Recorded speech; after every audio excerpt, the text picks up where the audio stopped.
Zeharreko 5. domeka honetan, liburuko pasarte indartzoa entzun dugu. Jesusek arrantzagun antzuaren ostien, zintxu gabe moten dagoan zeo zer egiteko eskate dutzo Pedrori. Jo itxaso zabalera, eta bota sareak arrantzan egiteko. Pedro nekatuta dago, baina konfiantza oso zerantzuten dutzu. Baizu, gau osoa emon dugu lanien, eta ez dugu ezer atara. Baina zeuri itzari lotu, eta zarea bota ingotaz. Eta zaguna da maitza, zareak gainezka, atera den da bezitxasotik. Pasarte horrek mezu sakona dauka. Gaurko galkartearen txat, askotan gure aleginak antzuak direla emoten badaube, Jesusek beragan uste osoa jarteko eta horrela egiteko dinoskula. Gogoratzen duzku. Lehenengo eta ben behar bada alkartelez, urtien pisua sentiduko, eta belaunaldi gazteak parrokietako erantzukizunek euren gain hartzeko prestasun txigitsi da bela ikusiko. Beroen berbak berea egingo ditu asko. Gau osoa emon dugu lanean, eta ez dugu ezer atara. Baina jaunak ez itzitzeko dinosku. Itxaso zabalara jo, eta zareak eten barik bota da iguzala. Erraza da, inguru begiratzea eta eskun nahiko ez dagoala pentsatie. Alkartea zahartzen ari dala, eta atzetik jente gitxi datorrela ikustea. Baina giure egitekoa, berak gidatzen dagoala esan duzku gaurko Jesusek. Arantza esan bakarrik Pedroren trebetasunaren ondorio izan. Jesusen hitzak zerikusi handia ikusi izan eban barkatu. Jauna, gure alkartean, gure parrokietan dago. Berearengan uste osoa jarteko esanez. Bere gidaritzan konfiantza izateko eskatuz. Emaitzak bere alakoak ez badira be? Ailegatuko dira. Zenideok, itxaropena izateko esan jaku gaur be. Jaunak ez gaitu sekula bakarrik itziko. Bidela bondogu eta zalantzaz betetako uneetan dala galduta dagoala ematen dagoenaren mirariak egin leikez jaunarengan uste osoa jarten dugunean. Arek gu uste geinkena baino askoz gehiago moten duzkula. Erakusten duzku Pedroren arrantza oparoak. Jesusen gainera, arrantza oparo baino gehiago emoten dutxo Pedrori, egiteko barria agintzen dutxaloko. Aurrerantzean, giza arrantzalea izango zara. Pedro gezone edadetua, eta arrantzale trebie, eginkizun garrantzinoetan gerako hautatzen dut jaunak.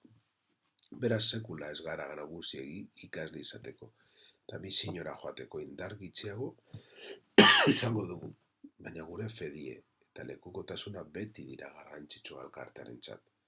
Horregatik dei egin gura dutxuet, itxaropena galduz daizun. Alkarteak makina bat erronka dugu, aurrez aurre, baina eleizan ez gagoz bakarri. Kristo da guri euskarria, eta bere espiritua emoten duzku aurrea egin daigun. Parrokiako ordura dutuan erreleboa gatz ikusi genke, baina behar bada jauna. Bide barriak zerbitzurako, erabarriak prestatzen ari da, eta horrek antzematea dagokigu. Eskatu diogu jaunari bere grazia, eta adorea sarea botaten, gure alkarte maitasun, eta konfiantza zerbitzen jarraitu daigun. Gure misioa gidatzen dagoana, eta gure aleginak bideratzen dituana bera dala astuarik. Ez daigun itxaropena galdu, eta gure muga eta zailtasun be, jaunagu samiregarriak egin likezela sinistu daigun. Zaindi familia hau jauna zeure betiko maitasunez, eta gure esperantzaren oinarria bakarra zeure, garatzari zerutarra dan eskero hartu gaizuz beti zeure babespean. Otoitzazten da jaunari eskatuz daukagun maitasun leial hori, gutako bakontzarentzat, babesletzat ardaigun. Horrezegatik, guztigaitik guk zeruan bakarrik izan behar dugu itxaropena jarrita. Leku horri gure etorkizunerako aberria deitzen baitugu. Baina maitasun kinu txikiekin eraikitzen hasi behar dugu, amen eta orain. Hau nahiko komplikau da, gure indarraren oinarritzen garenean. Horrezegatik bakarrik eskatzen dugu zeuri indarra eta babesa. Zeruko zure erreinua lurraren eraikile izan gaitezan.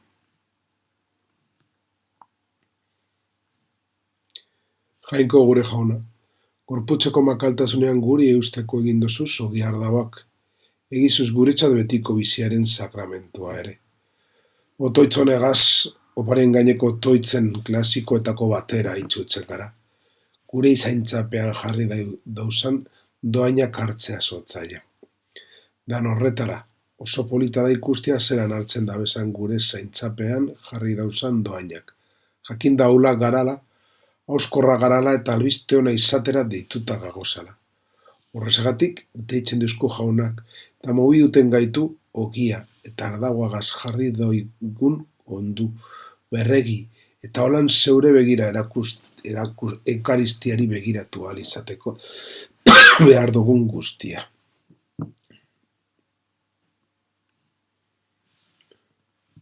Munduan diran guztiak zeuk egin dituzu, denporan aldiak zeuk ezarri, gizakia barri zeure irudiko egin dozu eta gauza guztiak beraren esku itxi dituzu, zeuk egindako guztien nagusi izan dadin. Zeure izenean eta zeure egintza miragarrietan beti zeuk goratu zaizen, Jesukristo gure jaunaren bitartez. Urtean zeharreko domekako 5. prefazioa diran guztiak jainkoak egina. Domeka honetan Kristorekin batera gizon arrantzari izateko deia egiten diuzku prefazionek. Bere jainko sortzailea da, eta guztiaren jaun izatetik egiten dagoala, gogoratzen deuzku. Arrazoenegaitik, beragaitik sorkuntzaren ardura hartzeaz hitz egin dugunean, ona da gogoratzea ere, gure gain hartu behar dugula. Evangelioaren mezua egunetik egunera, jende gehiagori eraman ahal izateko erantzunkizuna. Hori egiteko daukagun bidea kontemplatiboa da. Gero mundura eramateko. Zer zen edau? Munduari jangoikoaren antzaren kontemplazio eman ahal izatea, baino gehiago, edo gutxiago. Gutako bakotza gure bizitzarekin albiste ona izatea.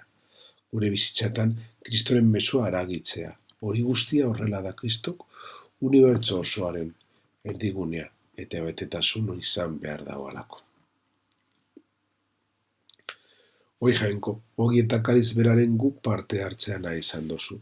Egitzu Kristogaz gorpuz beren eta bat eginik emon daigula pozik betiko frutuari, munduaren salbazioarako. Eukaristiaren amaia jaso berri dugun sakramentuak guretzat, zatiketaren tentazioaren aurkako erremedioa izan dadila eskatzen deutzagu jaunari. Baita, sakabena etakearen aurkakoare. Sakramentu hau jangoikoaren batasunaren irudia da. Jainkoak munduarekin dauan konpromisoa eta zagarapena. Beraz, gu Kristoren zeinuak izan behar dugu munduan, maitasunetik eta postasunetik bokaziorako gure deia biziz. Hori da, bizitzeko etarenik maite izan gaituen beharrezkoa laguntza egiza. Salbazioa mundura ekartzeko dugu bide bakarra.